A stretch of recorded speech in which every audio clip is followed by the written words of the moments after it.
Video शुरू करने के पहले एक बात, यह वीडियो बनाने में बहुत मेहनत लगती है। अगर आपको यह वीडियो थोड़ा भी पसंद आए तो इस चैनल को सब्सक्राइब जरूर करना। धन्यवाद।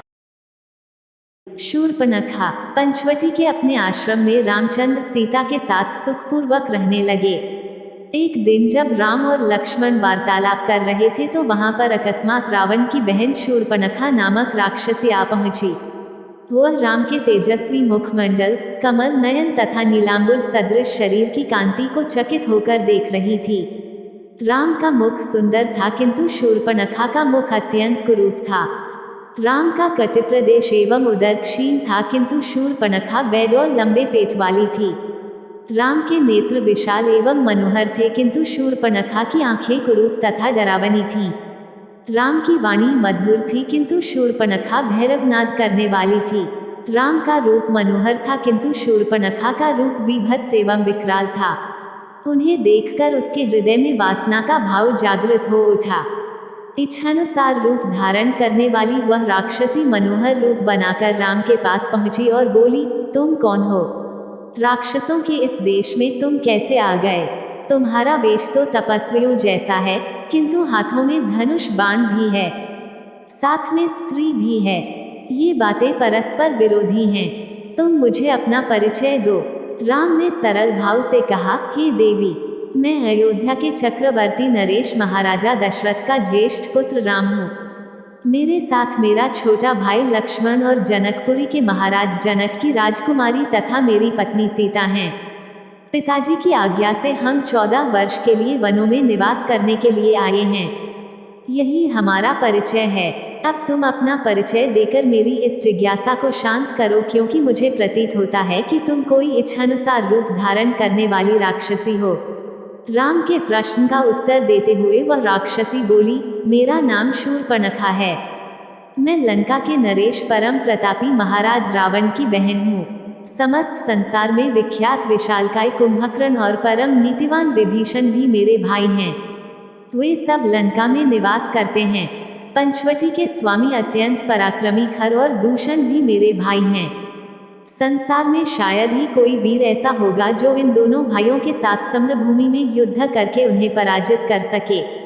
मैं सर्व प्रकार से संपन्न हूँ और अपनी इच्छा तथा शक्ति से समस्त लोकों में विचरण कर सकती हूँ। यह तुम्हारी पत्नी सीता मेरी दृष्टि में कुरूप, ओछी, विकृत मानवी है और तुम्हारे योग्य नहीं है।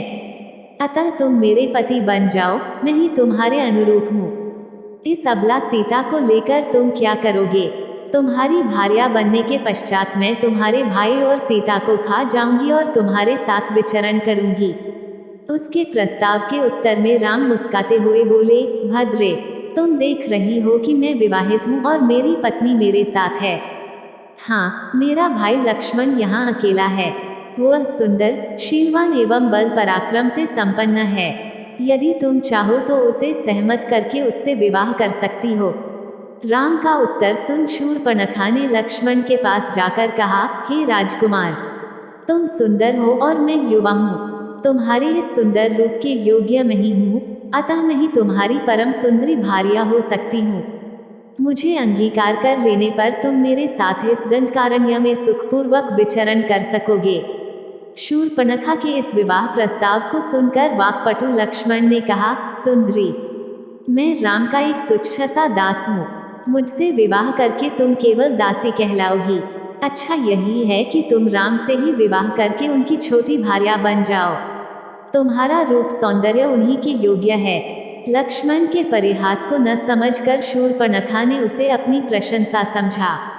वह पुनः राम के पास जाकर क्रोध से बोली, हे राम, इस कुरूपा सीता के लिए तुम मेरा विवाह प्रस्ताव अस्वीकार करके मेरा अपमान कर रहे हो।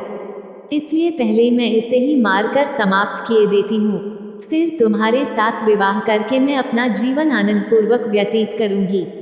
इतना कहकर प्रचंड क्रोध करती हुई शूर्पणखा विद्युत वेग से सीता पर झपटी।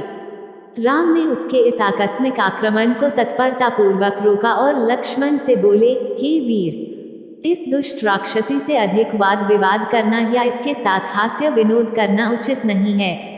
इसने तो जानकी की हत्या ही कर डाली होती। तुम्हें इस कुरूपा और कुर्ता राक्षसी को उसके किसी अंग से विहीन कर देना चाहिए। राम की आज्ञा पाते ही लक्ष्मण ने तत्काल खड्ग निकाला और दुष्ट शूर्पणखा के नाक कान काट डाले। पीड़ा और घोर अपमान के कारण रोती हुई शूर्पणखा अपने भाइयों खरदूषण के पास पहुंची और घोर चीत्कार करके उनके सामने गिर पड़ी।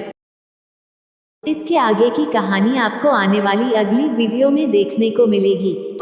यह वीडियो देखने के लिए धन्यवाद दोस्तों।